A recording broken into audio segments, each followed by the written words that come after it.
عورت کے پاس یہ صلاحیت ہے کہ حالات کے تقاضے کے مطابق وہ اپنے والدین کا بیٹا بھی بن سکتی ہے اور اپنی اولاد کا باپ بھی۔ اچھی لڑکیاں نہ اپنے حسن کی نمائش کرتی ہیں اور نہ ہی اپنے حسن سے متوجہ کرتی ہیں، بلکہ اپنے حجاب کی حفاظت کرتی ہیں اور حیا دار ہوتی ہیں۔ عورت کے چہرے پر تمام رنگ مرد کی وجہ سے آتے ہیں، چاہے وہ خوشی کے ہوں یا غم کے۔ مرد کی طرف سے عورت کو دیا جانے والا سب سے خوبصورت تحفہ عزت ہے۔ مرد کی غیرت کا معیار یہ ہے کہ وہ جس عورت سے پیار کرے اس کے علاوہ کسی عورت کی طرف آنکھ اٹھا کر مت دیکھے۔ عورت چاہنا اور عورت کو چاہنا دونوں میں بس محبت اور ضرورت کا فرق ہوتا ہے۔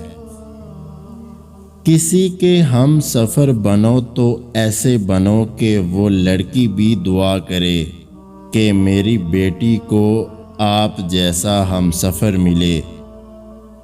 ہمارا حوصلہ دیکھو کہ اس زمانے میں خوشی لٹا دیتے ہیں، غم اپنے پاس رکھتے ہیں۔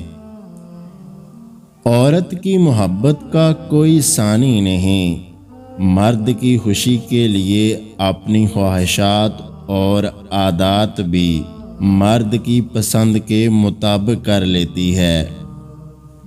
عورت کو نئے رشتے سے عزت ملے تو وہ گہری محبت کو بھی قربان کر سکتی ہے۔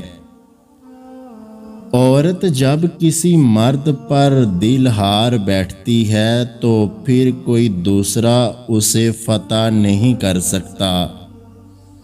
مرد بھول جاتا ہے، معاف نہیں کرتا، عورت معاف کر دیتی ہے، بھولتی نہیں۔ جو یہ کہتا ہے کہ عورت کا کوئی گھر نہیں ہوتا، غلط کہتا ہے۔ دراصل عورت کے بغیر کوئی گھر نہیں ہوتا۔ بڑی ہو جاتی ہیں جب بیٹیاں تو اپنے دکھ بتایا نہیں کرتی۔ عید پر آئی بہنوں کو خوش رکھا کریں، اگر اپنے گھر ہوں تو بھائی ضرور ملنے جایا کریں۔ عید والے دن چھپ چھپ کر روتی ہیں بہنیں۔ اگر آج کی ہماری یہ ویڈیو آپ کو اچھی لگی ہے تو ہمارے YouTube چینل کو سبسکرائب کرنا مت بھولیے گا۔ اپنا بہت سارا خیال رکھیے گا۔ اللہ حافظ۔